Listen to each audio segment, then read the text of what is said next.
1984 by George Orwell. Part 2, Chapter 4.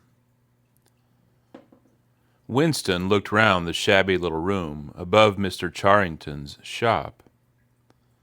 Beside the window, the enormous bed was made up with ragged blankets and a coverless bolster. The old-fashioned clock with the 12-hour face was ticking away on the mantelpiece. In the corner, on the gate-leg table, the glass paperweight which he had bought on his last visit gleamed softly out of the half-darkness. In the fender was a battered tin oil stove, a saucepan, and 2 cups provided by Mr. Charrington. Winston lit the burner and set a pan of water to boil. He had brought an envelope full of victory coffee and some saccharin tablets. The clock's hands said 1720. It was 1920, really. She was coming at 1930.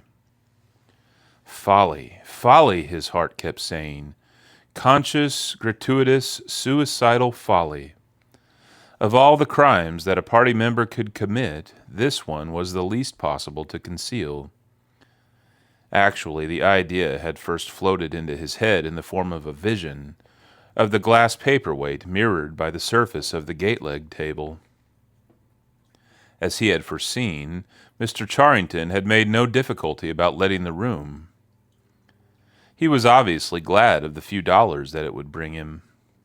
Nor did he seem shocked or become offensively knowing when it was made clear that Winston wanted the room for the purpose of a love affair.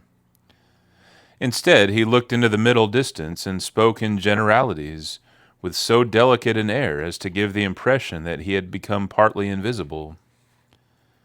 Privacy, he said, was a very valuable thing. Everyone wanted a place where they could be alone occasionally. And when they had such a place, it was only common courtesy in anyone else who knew of it to keep his knowledge to himself. He even, seeming almost to fade out of existence as he did so, added that there were 2 entries to the house, one of them through the backyard, which gave on an alley. Under the window, somebody was singing. Winston peeped out, secure in the protection of the muslin curtain. The June sun was still high in the sky, and in the sun-filled court below, a monstrous woman, solid as a Norman pillar, with a brawny red forearms and a sacking apron strapped about her middle, was stumping to and fro between a washtub and a clothesline, pegging out a series of square white things which Winston recognized as babies' diapers. Whenever her mouth was not corked with clothes pegs, she was singing in a powerful contralto. It was only an hopeless fancy. It passed like an April dye. But a look and a word and the dreams they stirred, they haven't stolen my heart awry. The tune had been haunting London for weeks past. It was one of countless similar songs published for the benefit of the Proles by a subsection of the music department. The words of these songs were composed without any human intervention whatever on an instrument known as a Versificator. But the woman sang so tunefully as to turn the dreadful rubbish into an almost pleasant sound. He could hear the woman singing and the scrape of her shoes on the flagstones and the cries of the children in the street, and somewhere in the far distance a faint roar of traffic, and yet the room seemed furiously silent, thanks to the absence of a telescreen. Folly, folly, folly, he thought again. It was inconceivable that they could frequent this place for more than a few weeks without being caught. But the temptation of having a hiding place that was truly their own, indoors and near at hand, had been too much for both of them. For some time after their visit to the church belfry, it had been impossible to arrange meetings. Working hours had been drastically increased in anticipation of Hate Week. It was more than a month distant, but the enormous complex preparations that it entailed were throwing extra work onto everybody. Finally, both of them managed to secure a free afternoon on the same day. They had agreed to go back to the clearing in the wood. On the evening beforehand, they met briefly in the street.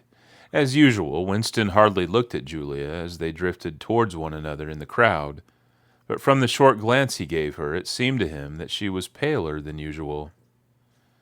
"It's all off," she murmured as soon as she judged it safe to speak. "Tomorrow, I mean." "What?" "Tomorrow afternoon. I can't come." "Why not?" "Oh, the usual reason. It started early this time." For a moment he was violently angry. During the month that he had known her, the nature of his desire for her had changed. At the beginning there had been little true sensuality in it. Their first love-making had been simply an act of the will. But after the second time it was different.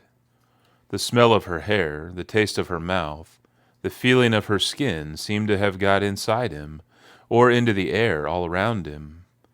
She had become a physical necessity, something that he not only wanted, but felt that he had a right to.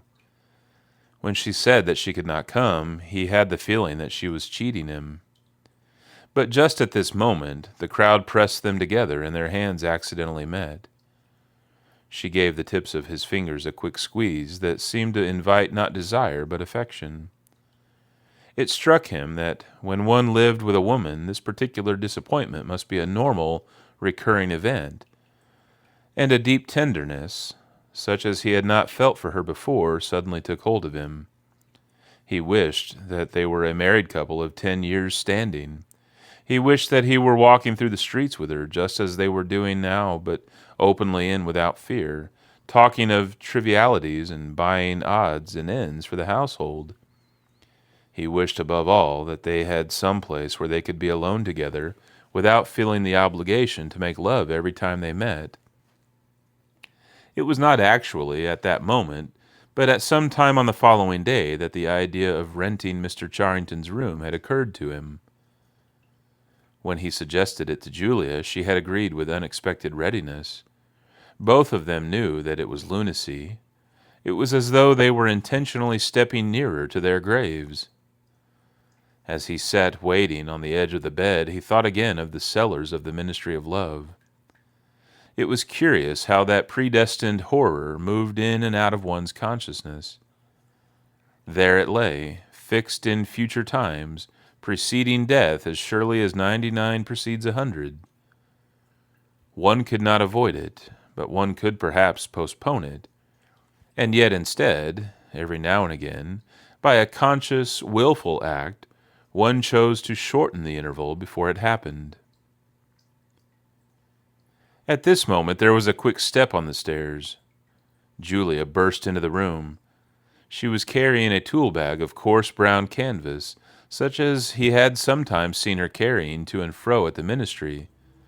He started forward to take her in his arms, but she disengaged herself rather hurriedly, partly because she was still holding the tool bag. "Half a second," she said. "Just let me show you what I've brought.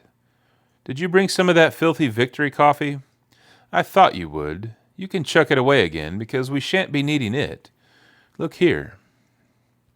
She fell on her knees, threw open the bag, and tumbled out some spanners and a screwdriver that filled the top part of it. Underneath were a number of neat paper packets. The first packet that she passed to Winston had a strange and yet vaguely familiar feeling. It was filled with some kind of heavy, sand-like stuff which yielded whenever you touched it. "It isn't sugar," he said. "Real sugar, not saccharine sugar. And here's a loaf of bread, proper white bread, not our bloody stuff, and a little pot of jam. And here's a tin of milk. But look, this is the one I'm really proud of. I had to wrap a bit of sacking around it because—" But she did not need to tell him why she had wrapped it up. The smell was already filling the room, a rich, hot smell which seemed like an emanation from his early childhood, but which one did occasionally meet with even now, blowing down a passageway before a door slammed, or diffusing itself mysteriously in a crowded street, sniffed for an instant and then lost again. "It's coffee," he murmured. "Real coffee. It's inner-party coffee, "There's a whole kilo here," she said. "How did you manage to get hold of all these things?" "It's all inter-party stuff. There's nothing those swine don't have. Nothing. But of course waiters and servants and people pinch things, and look, I got a little packet of tea as well." Winston had squatted down beside her. He tore open a corner of the packet. "It's real tea, not blackberry leaves." "There's been a lot of tea about lately. They've captured India or something," she said vaguely. "But listen, dear, I want you to turn your back on me for 3 minutes. Go sit on the other side of the bed. Don't go too near the window, and don't turn round till I tell you." Winston gazed abstractedly through the muslin curtain. Down in the yard, the red-armed woman was still marching to and fro between the washtub and the line. She took 2 more pegs out of her mouth and sang with deep feeling. "They say that time heals all things. They say you can always forget. But the smiles and the tears across the years, they twist my heartstrings yet." She knew the whole driveling song by heart, it seemed. Her voice floated upward with the sweet summer air, very tuneful, charged with a sort of happy melancholy. One had the feeling that she would have been perfectly content if the June evening had been endless and the supply of clothes inexhaustible to remain there for 1,000 years, pegging out diapers and singing rubbish. It struck him as a curious fact that he had never heard a member of the party singing alone and spontaneously. It would even have seemed slightly unorthodox, a dangerous eccentricity, like talking to oneself. Perhaps it was only when people were somewhere near the starvation level that they had anything to sing about. "You can turn round now," said Julia. He turned round, and for a second almost failed to recognize her. What he had actually expected was to see her naked, but she was not naked. The transformation that had happened was much more surprising than that. She had painted her face. She must have slipped into some shop in the proletarian quarters and bought herself a complete set of makeup materials.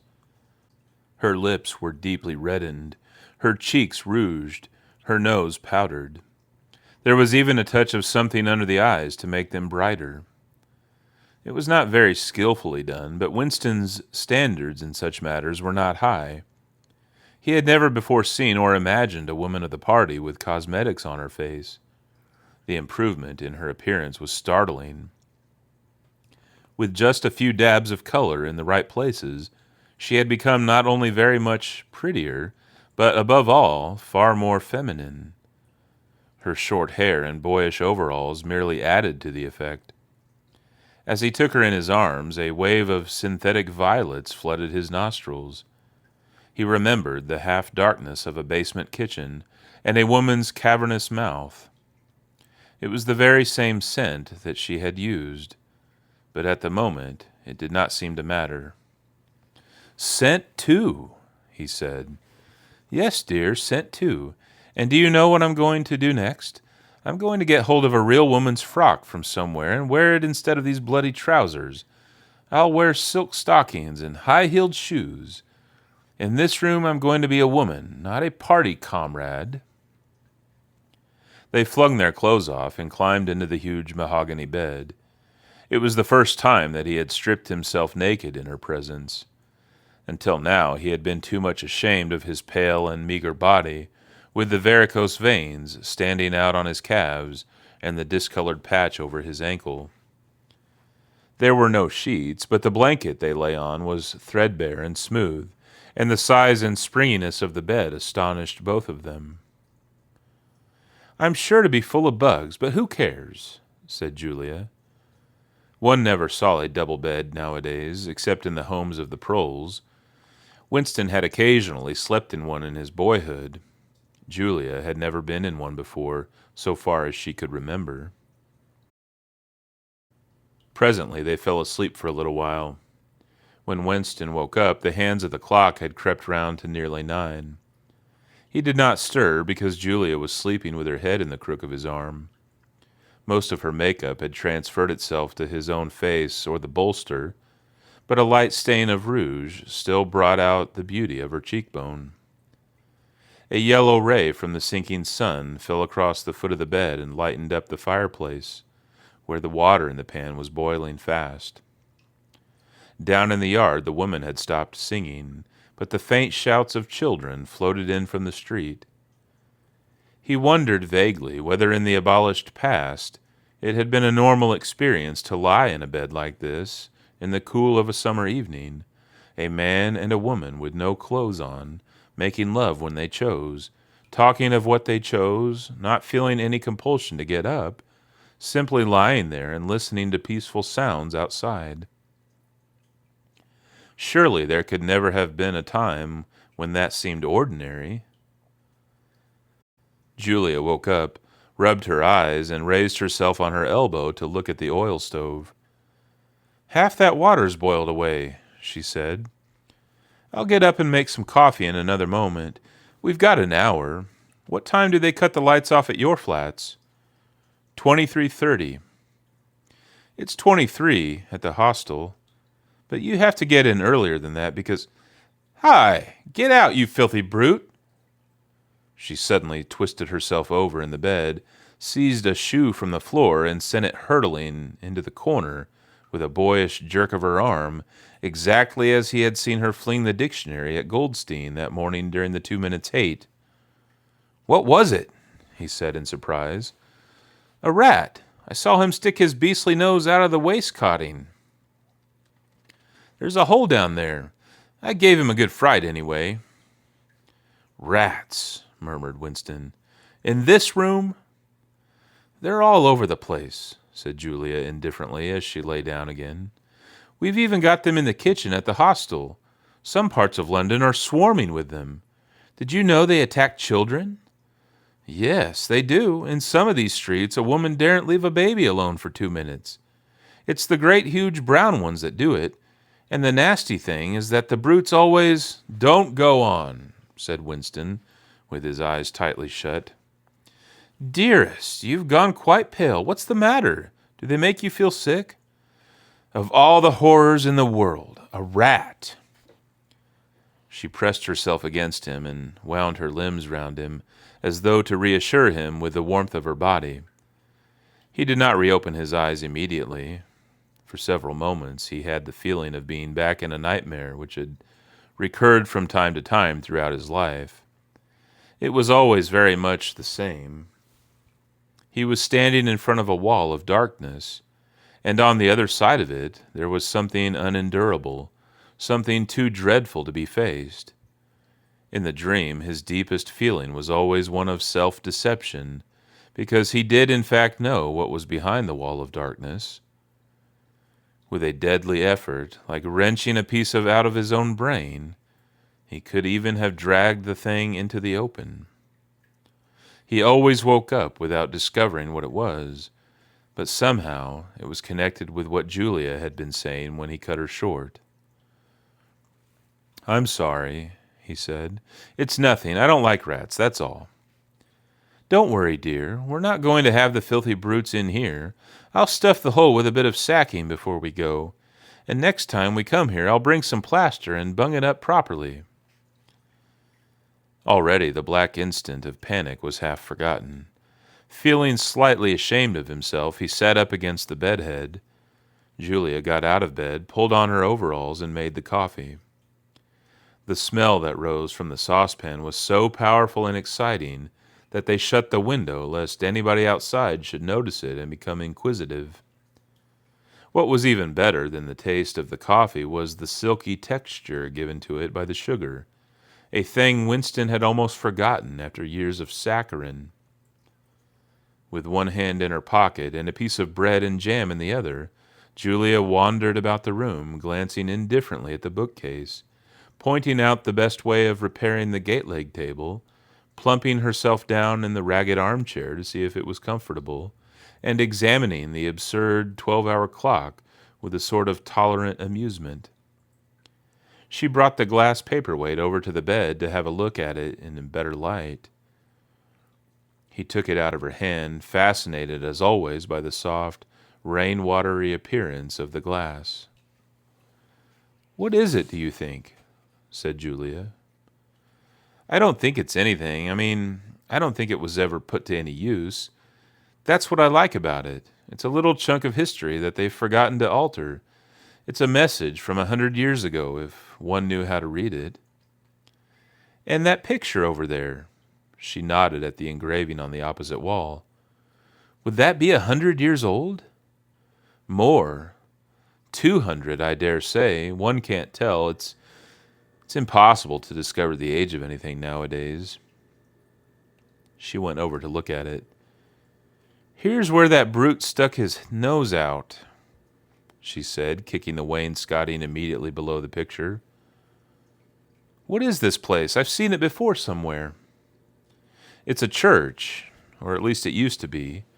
St. Clement Danes, its name was." The fragment of rhyme that Mr. Charrington had taught him came back into his head, and he added, half nostalgically, "Oranges and lemons, say the bells of St. Clement's." To his astonishment, she capped the line, "You owe me 3 farthings, say the bells of St. Martin's." "When will you pay me, say the bells of Old Bailey." I can't remember how it goes on after that. But I remember anyway it ends up, "Here comes a candle to light you to bed. Here comes a chopper to chop off your head." It was like the 2 halves of a countersign. But there must be another line after the bells of Old Bailey. Perhaps it could be dug out of Mr. Charrington's memory, if he were suitably prompted. "Who taught you that?" he said. "My grandfather. He used to say it to me when I was a little girl. He was vaporized when I was 8. At any rate, he disappeared. I wonder what a lemon was," she added inconsequently. "I've seen oranges. They're a kind of round yellow fruit with a thick skin." "I can remember lemons," said Winston. "They were quite common in the 50s. They were so sour that it set your teeth on edge even to smell them." "I bet that picture's got bugs behind it," said Julia. "I'll take it down and give it a good cleaning some day. I suppose it's almost time we were leaving. I must start washing this paint off. What a bore! I'll get the lipstick off your face afterwards." Winston did not get up for a few minutes more. The room was darkening. He turned over towards the light and lay gazing into the glass paperweight. The inexhaustibly interesting thing was not the fragment of coral, but the interior of the glass itself. There was such a depth of it, and yet it was almost as transparent as air. It was as though the surface of the glass had been the arch of the sky, enclosing a tiny world with its atmosphere complete. He had the feeling that he could get inside it, and that in fact he was inside it, along with the mahogany bed and the gate-leg table, and the clock, and the steel engraving, and the paperweight itself. The paperweight was the room he was in, and the coral was Julia's life and his own, fixed in a sort of eternity at the heart of the crystal.